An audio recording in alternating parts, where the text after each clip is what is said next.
Okay, Marathi is always best आणि मला ते माझ्या शब्दात सांगायचं आहे. हो, ही मी ज्ञानेश्वरी जाधव काय मी असे कसले तरी व्हिडिओ रेकॉर्ड करते जसं की इन द होप ऑफ एक चांगला व्हिडिओ बनन यूट्यूबसाठी. पण ते कधी झालं नाही आणि कधी कधी मी अशा गोष्टींमध्ये भडभडून जाते जिथे मी फक्त स्वतःचं तोंड बघत बसते. अचानक माझी बहीण येते आणि हा ती खूप गोड आहे. मी गोड दिसते पण मी गोड नाही आहे. ती गोड नाही दिसत पण ती गोड आहे. ओ सॉरी काव, खूप जास्त खरं बोलून गेले यार. गोड आहे ना ती, आय नो. हा मला हिंडायला आवडतं रात्री. खूप जास्त नाही आवडत पण हा मी एक नाईट आउला आहे असं म्हणू शकता. आणि हे माझं विजन बोर्ड मला नाही माहिती. आणि या गोष्टी जसं की आमच्या ह्या गोष्टी आणि ही माझी बहीण आणि मी आम्ही सोबत राहत असतो. कधी ग्रॉसरीला जात असतो, कधी कधी नाही, कायमच जावं लागतं. आणि रात्री अशी मी बडबड करताना एकटीला ज्यावेळेस पण कोणीच नसतं बिचारी मी. It's like a therapy you know. Yeah it's like a therapy. जसं की आत्ता मी ह्या व्हिडिओमध्ये करते, स्वतःला बिना गाण्याचं इमॅजिन करून स्वतः बडबड करून स्वतःला बघणं हा एक थेरपी असू शकते. आणि स्वतःला असं इमॅजिन करून असे काहीतरी चाळे करणं, या that is also therapy. Free वेळेमध्ये अशा काही गोष्टी करत असते मी ज्या तुम्हाला माहिती असेल नाही माहिती. आणि बुक पण पब्लिश करत होते जसं की हे माझा भाऊ आणि त्याचं ऑब्सेशन मॅकडॉनल्ड्स आणि ह्या गोष्टी आणि सध्याची जी कोणतीतरी जनरेशन मला नाही माहिती. आणि हा ही माझी दुसरी मैत्रीण आहे. ती पण जरा माझ्यासारखीच मेंटली इल आहे आणि खूपच खरं व्हिडिओ टाकलं वाटतं मी. ओ शिट मॅन, जाऊ द्या. पण मी खूप जास्त सुंदर दिसते ह्या व्हिडिओमध्ये. आणि हा पास्टचा माझा काही चेहरा जिथे आम्ही शेवटी मी माझ्या केसांमध्ये मला दिसले होते. त्यानंतर असे काही विचार करत होते मी केस कापायच्या अगोदर, कापू का नको, आयडेंटिटी बदलू का नको. खूप जास्त विचार केल्यानंतर आणि मी ठरवलं की लेट्स गो. आणि फायनली मी तिकडे जात होते, नाही आजीच्या घरी जात होते थोडी वार्मथ घेण्यासाठी. कारण की म्हातारे लोक माझे जे पण वयस्कर लोक असतात त्यांची आणि माझी जास्त पडते, नाही माहिती का. आणि अशा काही ठिकाणी मी गोल्डन आरमध्ये माझं तोंड आणि माझं मन गोल्डन बनवण्याचा प्रयत्न करते. आणि व्हिडिओ काढता काढता विसरून जाते की माझ्याकडे एक डायरी आहे. माझ्याकडे एक डायरी आहे आणि आता ती मला लिहायची आहे. कधी कधी घाबरत पण असते पण न घाबरू हीच इच्छा असते.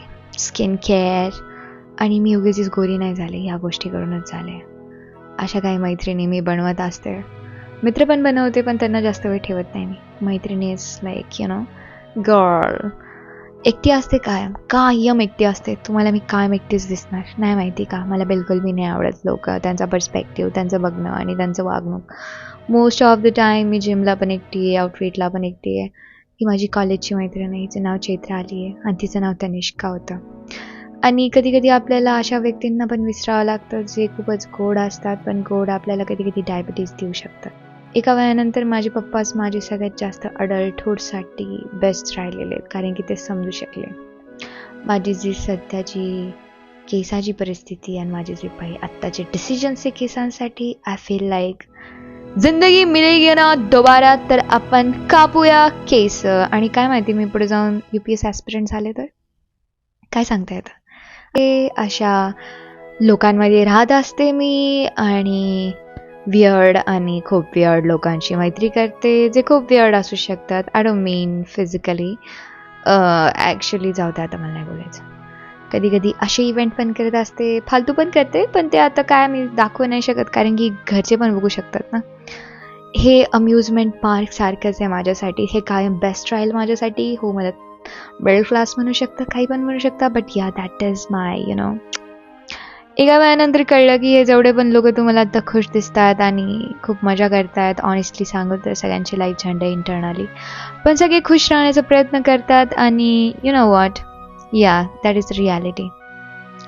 तुम्ही ज्यावेळेस पण अशा लोकांना बघताल तर असं व्हिडिओ रेकॉर्ड करून त्यांचं एका यूट्यूबवर नाही तर तुमच्या ब्लॉगमध्ये पोस्ट करून टाक. काय माहिती ते व्हायरल झाले की एकटी आहे, ती नंतर सांगेल. आणि खूप वेळेनंतर मला समजलं की जशी मला मुलगी बनायचं नव्हतं, नाही तर I hate that kind of woman. Me eventually तशीच बनत चालले होते आणि मग त्यानंतर कळलं की खड्ड्यात गेलं सगळं. मला जसं बनायचं मी तसं राहणार आणि मला जसं करायचं तसं करणार, कारण की हे माझं 20 आहे आणि हे कधी येणार नाही वापस. आणि हे सगळे सपोर्टर्स आहेत माझे. या they are my all supporters. आणि ते कधीच मला काहीच बोलत नाही, कारण की ते माझ्या चुकांवरून शिकतात, कारण की मी चुका करते आणि ते माझ्या चुकांवरून शिकतात. That's it. So they are happy and I am their golden, I don't know what the fuck. आता आफ्टर अँड बिफोर असणार आहे, पण ऑनेस्टली सांगितलं तर मला सॅटिस्फॅक्शन कशातच नाही भेटलेली. स्टील मी आत्ता पण चुका काढते. एका वेळानंतर मी तुम्हाला जसं की म्हटलं होतं, म्हाताऱ्या लोकांसोबत माझी जास्त पटते लोकांपेक्षा. I don't no Y.